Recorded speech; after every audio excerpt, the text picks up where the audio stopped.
guys, so I wanted to show you how the set of 3 paper mache box looks like. It's a bigger box, but you can see that this customer chose the bear, the panda, and the cat.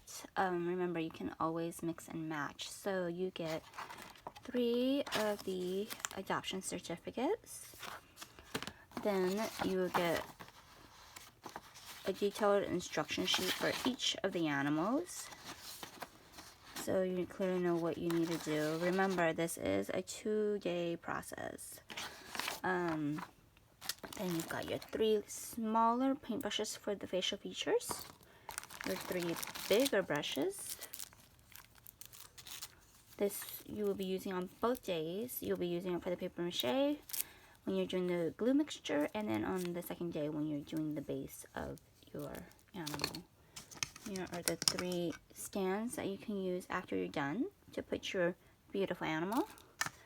These are the stands that you can use while you are painting and while you are letting it dry and when you're doing the glue mixture, so they don't go rolling off. There's 3 bowls for the glue mixture, 3 plates for the paint.